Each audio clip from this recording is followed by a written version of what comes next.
Alright. Third part.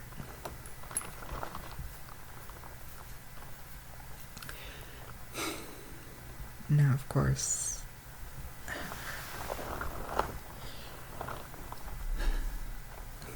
one total hour of audio is still going to take one total hour of audio worth of time to upload to YouTube. But at the very least, I'll be able to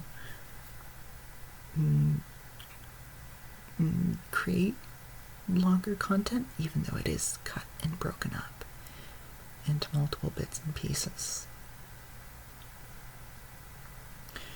For thumbnails, I don't have enough art to keep making new thumbnails, so I'll probably open up GIMP and make some pixel art with dark colors.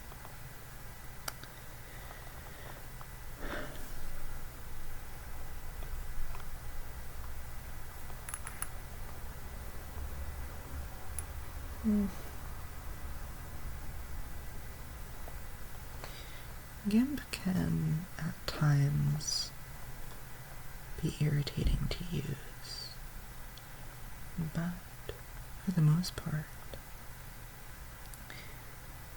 I'd say GNU did a pretty good job writing it.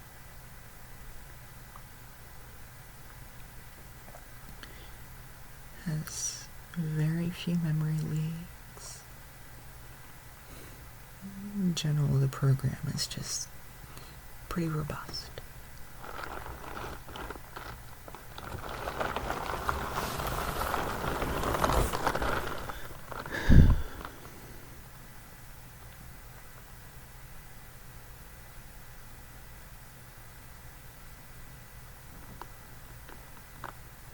I don't always have a good idea of what to do for recordings. I'm really limited to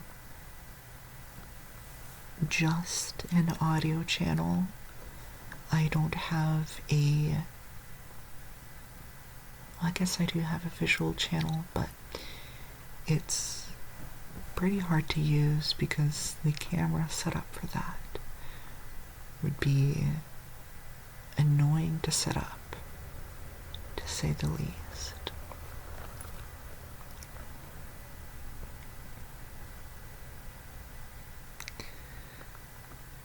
What I'm missing most is a kinetic or tactile channel.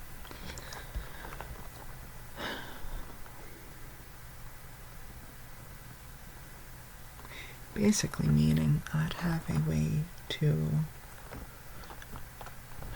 pet you, boop you, all kinds of other stuff. Sadly, I don't have that, so Phantom Sense will have to suffice for now in petting you, things like that.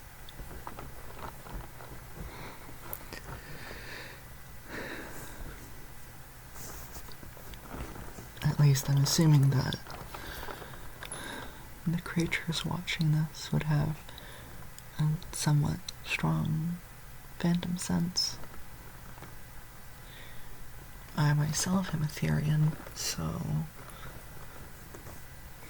it might be a fallacy of mine to assume that primarily therians are interested in this media. But I might be wrong. There might be even completely normal humans who enjoy this. Might be. In which case, the chance for stronger phantom senses tend to drop.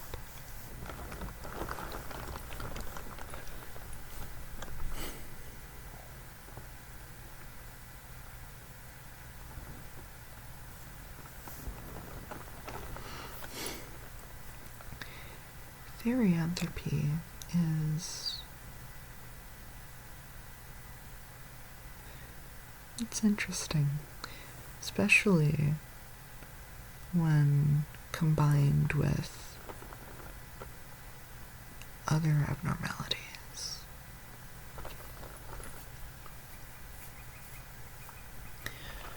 Some things with my mind, I don't even know how to begin to describe. There aren't... in some cases, there simply are not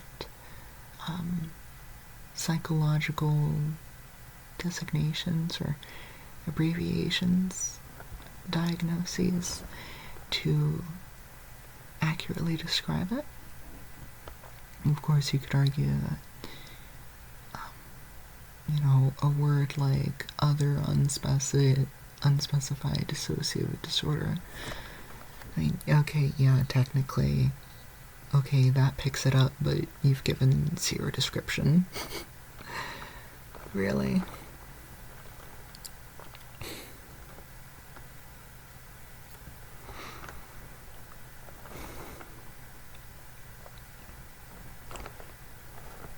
I am effectively always shifted. I see my therian, or fluffy, body constantly. I cannot separate it from my normal vision of the world.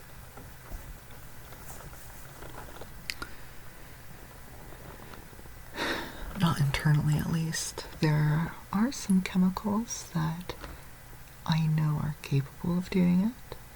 I don't like them. I tend to stay away from them because seeing my human body does tend to bring on a bit of dysphoria. Actually, not just a bit, it's actually quite a bit.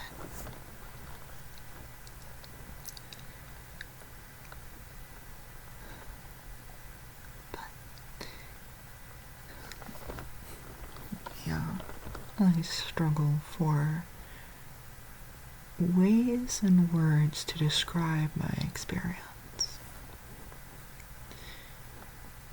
And the problem becomes greater when people get disinterested quickly. Because then you have to figure out how to compress your ideas into a small enough package that you can quickly transmit them to the other person verbally, while also not overwhelming them.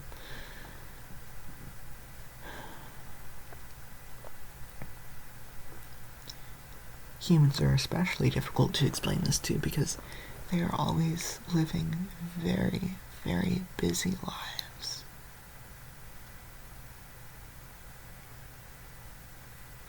Pointlessly busy. There, I think, should be a difference between being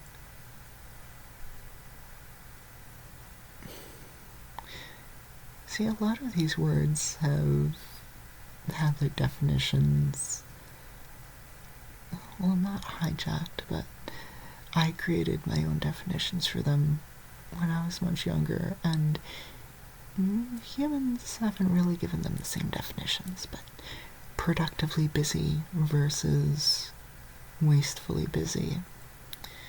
Wastefully busy is kind of doing things that don't really need to be done.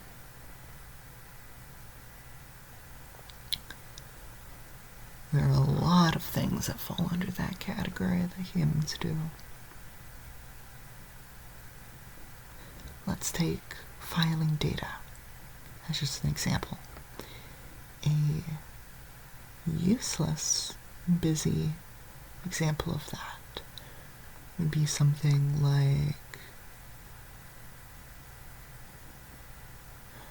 I don't know. probably something you'd find in an office building. Just things that are completely pointless to file away. Data that is going to be written once and then never read back in any significant or meaningful way. Useful data filing would be something like writing down a story or making a map.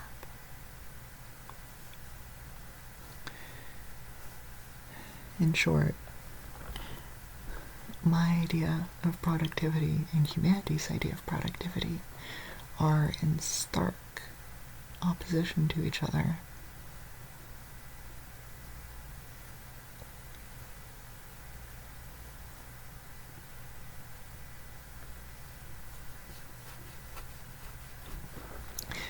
That's okay.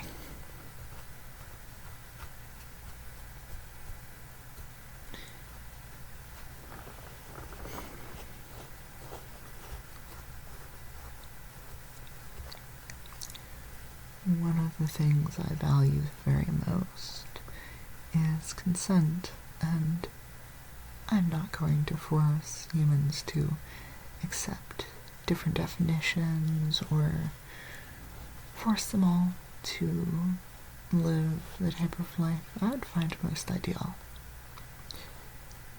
Because at the end of the day, you can make an argument for pretty much anything. You can say virtually any idea is right and be genuinely correct in doing so, because, well, pretty much every opinion, and morality is included in opinion, is, I guess, only correct according to that person. And so other people might have a way of justifying what they do with reasoning that's internally consistent with the rest of their behavior that I might not be able to replicate.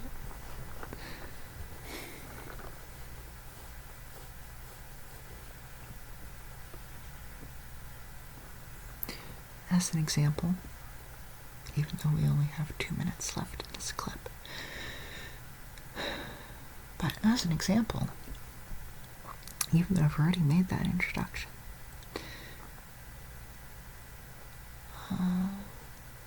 here, I see all creatures as having the same value, and I would not choose to save a human over saving any other species of creature. And most humans, I don't think, would really like that point of view. They would argue that humans are special because they can think and have emotions. And that's all well and good until you realize that other species have endocrine systems, which tends to mean they have emotion. Other species have, some species have even more processing power than humans do. And many have a very similar level. So, yeah, you can defend different ideas from different perspectives, and it's all good. So,